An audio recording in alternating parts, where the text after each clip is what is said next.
Je suis Anderson D, styliste créateur ivoirien. Alors c'est une très grande ouverture, c'est une très grande opportunité pour tous parce que c'est vraiment, comme je disais tantôt, c'est le brassage, c'est le métissage de beaucoup de cultures, hein. J'ai l'occasion de rencontrer des stylistes, des créateurs maghrébins, des stylistes, des créateurs venus de partout et donc ça permet d'échanger. Hein, d'échanger le savoir-faire, d'échanger dans le travail, d'échanger dans les matières, dans les capacités à pouvoir se développer.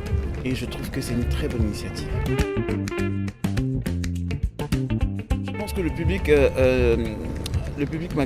marocain est quand même ouvert, est assez ouvert, mais je dirais c'est mitigé. C'est mitigé parce que je pense que c'est la première fois, il y a plein de choses qu'ils découvrent qui sont vraiment nouvelles pour eux. Et donc je pense que c'est au fur et à mesure, c'est avec plusieurs événements, avec plusieurs échanges comme ça que ça pourra vraiment faire ça pourra vraiment être un brassage assez important. Et je pense qu'ils aimeraient davantage. Mais déjà, je pense que ce public-là, il est chaleureux, ce public-là, il est accueillant. Et il veut apprendre, il veut connaître, il veut voir. Et donc, je pense que c'est très important. Le FIMA crée de grandes ouvertures. Moi, j'ai eu l'occasion de défiler pour le FIMA à certaines occasions. Mais aujourd'hui, j'ai l'occasion, par exemple, de montrer mon savoir-faire aujourd'hui, ce soir. Mais en même temps, de rencontrer tellement de monde, de rencontrer tellement de gens, de rencontrer tellement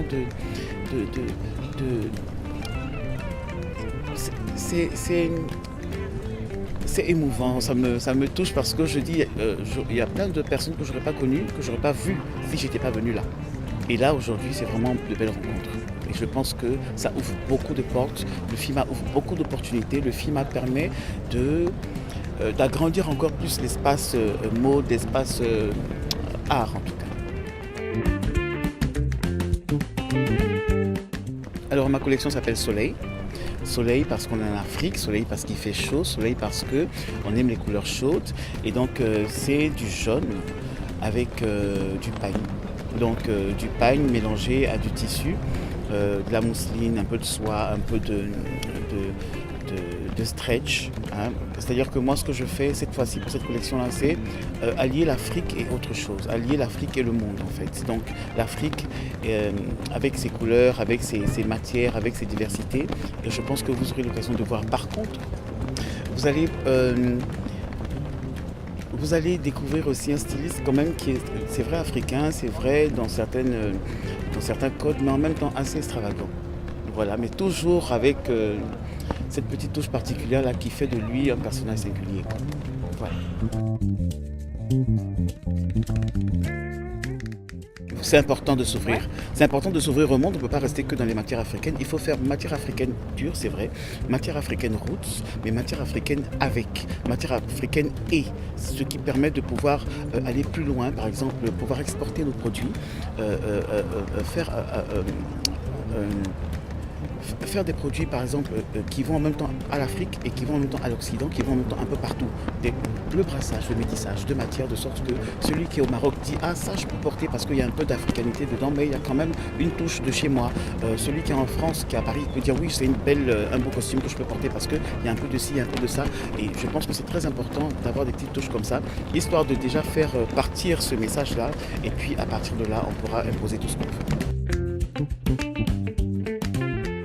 C'est ça, parce que tout de suite comme ça, j'ai eu à faire des défilés où j'ai vendu des pièces par exemple qui étaient c'était trop africain, non c'est trop africain, c'est joli mais c'est trop, alors que maintenant on arrive à épurer avec du jeans, avec un peu de sorte que ça puisse être porté, mais porté par le maximum de personnes qui eux aussi véhiculent le message, qui eux aussi apportent cette nouvelle-là, cette manière de travailler et je pense que c'est une très bonne chose. Il y a toujours la partie africaine qui est là, qui part pas, mais en même temps, il y a le métissage, le mélange, le brassage, de sorte que ça puisse... on peut aller sur tous les continents, je pense. Il faut aller sur tous les continents avec la touche africaine. Merci au FIMA, merci à Alfadi, merci à toute la presse, merci à tous ceux qui sont venus parce que en quelques jours, j'ai été très riche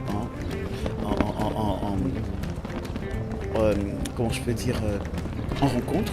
Hein. J'ai appris beaucoup de choses en même temps, j'ai vu beaucoup de choses en même temps et je pense que je continuerai d'apprendre. Et avec tous ces contacts-là, je pense qu'on pourra aller de l'avant et je pense que d'année en année, on ne pourrait que se bonifier.